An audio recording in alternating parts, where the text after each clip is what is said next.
Today I'm going to show you how to make some fun sticker sheets here. They're so much fun to make and a lot of fun to give. Now I have shown you how to make individual stickers before, but these are going to be whole sheets of stickers. If you're new here, my name is Nisha. Welcome to Little Craft Nest. And if you're returning, welcome back to another crafting adventure. The supplies I'll be using for today's project are holographic sticker sheets. These ones are so much fun. I got them from Tech Wrap, and I'm also going to be using my Cricut machine, a Cricut mat, and my printer. And that's about it. So let's jump on to Cricut Design Space and get started. So the first thing we're going to do on Design Space is make our sticker sheet without the stickers on. So to determine the largest size sticker sheet we can make, we first need to grab a shape over here. We're going to select the square and we're going to make this nice and big. Now the sticker paper I'm using is A4 paper. So the size of a sheet of A4 paper is 8.3 inches by 11.7 inches. And let's just zoom out here so we can see the full size. So this is the size of the sticker paper that I have. But when doing print then cut, we're not going to be able to have stickers covering this whole entire page because we need to leave room for the registration marks. So to figure out the largest size rectangle we can make, go up to Operation and change this to a print then cut. So under Operation, go to the bottom, click on Print then Cut. And then under our layers panel, beside our square, you'll see we have an exclamation mark. So click on that. And right here, it's saying our image is too large because we've changed it to a print then cut image. So my paper already is set at the A4 paper, and that's what we want. So what we're going to press is Auto Resize Image. Now, if you were using a different size sheet of sticker paper, you can go ahead and change the size of the paper you're using right here. But because I already have A4 paper selected, click on Auto Resize Image. And now that brings us down to 6.5 inches by 9.2 inches. So this is the maximum size sticker sheet we can make using the A4 paper. And now go back up to Operation and change this back to a basic cut. And then I'm going to duplicate a rectangle 4 times. So at the top of the layers panel there's our duplication button. We are going to click on that 4 times. And you can see now in the layers panel, we have 5 rectangles. Now I'm going to select all our rectangles, go up to Align and Center. And then I'm just going to go down to the bottom right-hand corner and click on Attach. So now we have 5 rectangles attached together. What this is going to do is communicate to our Cricut machine that we want our Cricut to cut around the outside here 5 times. And then when we place our stickers on top of this sheet, our machine is going to know only to cut around those stickers once. So let's go ahead and grab the stickers we're going to be using today. So I've already uploaded some butterfly stickers from Design Bundles. So I am going to add all these to my canvas. If you're unfamiliar with how to upload images to Design Space from outside programs, I do have a video on that. So I will leave that link down below in the description. So I have selected all my butterflies here, and let's go back to the canvas. Now these butterflies are huge files here. So let's zoom out again, and I am going to select all my butterflies here, make sure I don't have my square selected. And then I'm going to shrink these all down. And then we'll zoom back to 100% here. Now, I don't like that this background is gray. It's kind of throwing me off. So I'm going to change the color to a light blue. Now, keep in mind, we're not actually going to be printing out a light blue square. This is set as a cut layer, so it's not going to print. So this color will be whatever color your sticker paper is. In my case, it's going to be a holographic color. Now, before we start placing these butterflies on our sheet, I want to create an offset going around them. And I like my offsets to be white, but my screen color is white, so let's just change our canvas color here for a second.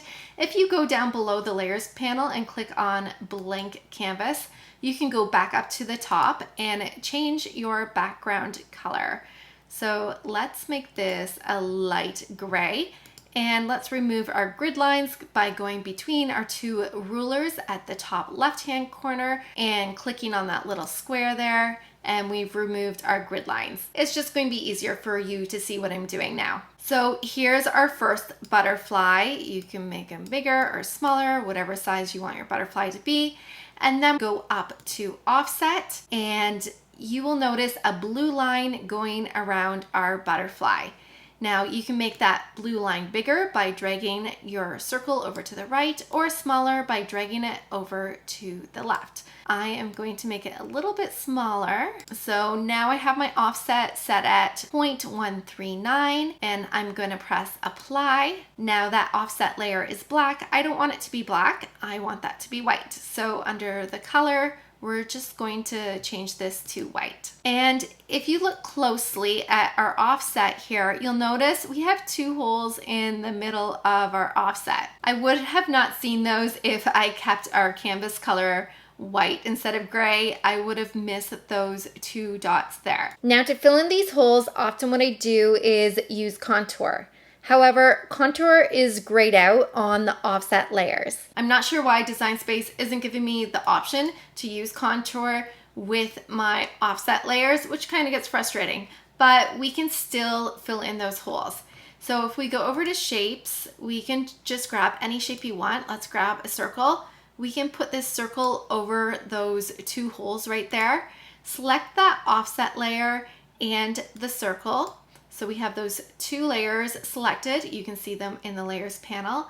And then go down to the bottom, click on combine, and then I'm just going to weld those together. So click on weld. Now we have our offset without those holes in the middle. Now because the offset layer is the last layer I used, it has been brought to the front and I want my butterfly to be brought back up to the front. So click on your butterfly, go up to arrange and bring to front. So now our butterfly is in the front. I'm going to select both my offset layer and the butterfly, go over to align and center. And now I'm going to head over to the bottom right of my screen and click on flatten. So now those two layers, the offset and the butterfly, have become one layer. And then I'm also going to shrink my butterfly down a little bit and stick it on top of my sticker page. Now we're going to do the same thing with all these other butterflies. So grab the butterfly you want to work with, create an offset, click apply, change that offset to white. Make sure there are no holes in your offset. If there aren't any, you can go ahead and line those two layers back up again by going to align and center, and then flattening those two layers together, and then place it on your sticker sheet. So I'm gonna quickly finish doing the rest of these ones here. Once all your images have an offset on them, you can go ahead and arrange them on your page here however you want. You can make some bigger, some smaller. If you have extra room, you can duplicate some of them. So we're just going to play around here until our sticker sheet is covered. So I'm liking this butterfly here. Maybe I can make a few more of them. So if you go above the layers panel, you can click on duplicate and put that on your page. You also don't have to keep them straight going up and down. We can turn them sideways so they're on an angle so they look like they're flying on the page. So just play around with your stickers until you're happy with where everything is. Once you're happy with the placement of all your butterflies, what we're going to do is select everything on our page. So our background sheets and all those stickers. So if you look in the layers panel, everything will be highlighted. And then go down to the bottom right and click on attach. And now we're ready to make our sticker sheet. So go ahead and click on make it. So under material size here, you'll see that it says 8.3 by 11.7, and that's our A4 paper. And that is what we want. So we're going to leave that as is and then press continue. And now we're going to send this to the printer. Under print setup, we're going to turn the bleed off for this project because all of our images have a white offset, so we won't be needing that. Now, one thing you always want to turn on is the dialog box. So click on Use System Dialog and then click Print. Now, the system dialog box normally doesn't pop up in front of your screen. It normally goes behind the Design Space application for some reason. So you may need to move some things around on your screen, and you can see our print box over here. And you can see we are printing in color, but there is one setting you will want to change. So under Media and Quality, you will want to turn your quality from normal to best. Now, you may have a different printer than I do, or you're using a different operating system on your computer, so your print box may look a little different than mine. Just make sure you're turning the print quality to best. Now, under media type, because we are using super glossy paper today, I'm going to change my paper setting to photo high gloss paper. So if you have a glossy setting on your printer, make sure you select that. And then place your sticker paper in your printer. Make sure you're putting it in the right way. I am using an Epson EcoTank printer, and my glossy shiny side needs to be facing down in my printer drawer. Once your paper's in, you can go ahead and click on Print. So here are our stickers that we just printed off, and I absolutely love this Tech Wrap sticker paper. For one, after you touch it, just after it's printed, it does not smudge at all. I find this paper really absorbs the ink really well. So we're going to put this on our mat. Now, for these sticker sheets, I am not putting a laminate layer over top. I have done that in other videos, but seriously guys, this sticker paper is amazing. So if you're using it for something that's not getting a lot of traffic, you won't need to put a protective layer over it. However, if you did want to put it on a water bottle or something like that, you will definitely want to make these more waterproof by adding a laminate sheet over top. Tech Wrap has some amazing laminate sheets that come in a whole pile of different varieties, so go check those out. So now that this is on our mat, there's one more thing we need to do before we put it in our machine. So I have some matte Scotch tape here, and because this sticker paper is just so shiny and so glossy, sometimes it's going to be hard for your Cricut to read these registration marks with all the light reflecting on them.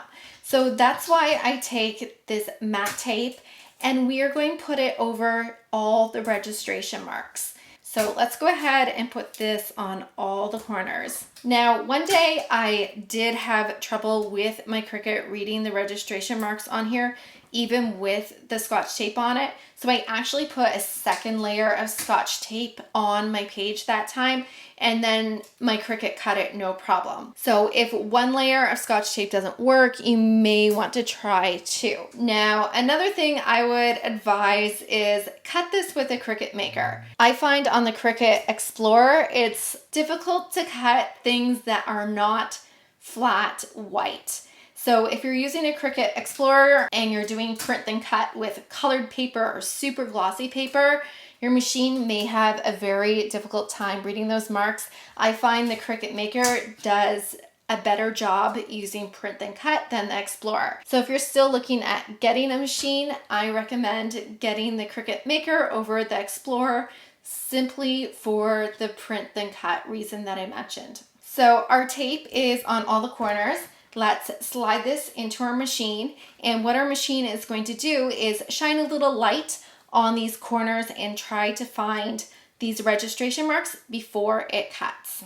Before we slide our mat into our machine, we do need to select our material though. So I have done a number of test cuts, and I find the printable foil works really well with this material. So under Set Base Material, we're going to click on Browse All Materials. Type in printable or just print, and if you scroll down here, you'll see printable foil. Another setting that I find works as well is party foil. So the printable foil has a pressure of 293 and the party foil has a pressure of 277. So if you find the printable foil setting cuts a little too deep, you can always try the party foil setting. Now, if you're using a different brand of sticker paper, you may have to do your own test cuts and see what works best for the paper you're using. So I'm going to select party foil and click on done. And now we can slide our mat into our Cricut. So here you can see the Cricut trying to scan for those black registration marks right there. Now, if your Cricut seems to be scanning somewhere off your sticker sheet, for example, if it starts trying to scan on your green mat, you know your cut is going to be off. So you may get a warning symbol saying that it can't detect the marks. Now, sometimes it will still cut even if it can't detect the marks, but your cut is going to be way off. So if you notice the light shining on your green mat, go ahead and click that pause button over there and stop the cutting process. And try again and maybe add some more Scotch tape to make sure that your Cricut is reading your stickers correctly. So it looks like my machine had no problem reading those marks this time, and the stickers are cutting out great. Once your Cricut cuts around each sticker, it'll then cut around your page 5 times because we made those 5 rectangles. So here is our sticker sheet all cut out. So let's take this off the mat. I am gonna flip it upside down and we can pull that sticker sheet right off. So there is our sticker sheet, and you can see at the back, it didn't cut all the way through, which is great. So we have our butterflies here, and we can just peel them up like normal stickers now. And then you can go ahead and stick that on whatever you want to stick it on. Or you can give a sticker sheet away to a friend as a gift. These are also great for party favors, and look how much fun they are. You could even make personalized stickers with kids' names on them, and I'm sure everyone would appreciate those. Now, one more thing I want to address. You can tell my stickers cut out amazing. I have no issues with calibration at all. But if your machine is having a difficult time reading your registration marks, again, you can add more Scotch tape. Another thing you may also want to do is calibrate your Cricut machine. If you have never done that before, I highly recommend that you do that. If you haven't done it in a while, it's probably a good idea to do it. And I also do it after every Cricut update. If you don't know how to calibrate your Cricut machine, I do have a short video on that, which I will leave linked down below in the description. I hope you had fun making sticker sheets today. If you have any questions at all, leave them down below in the comments. Don't forget to like, subscribe, and I hope to see you on more crafting adventures.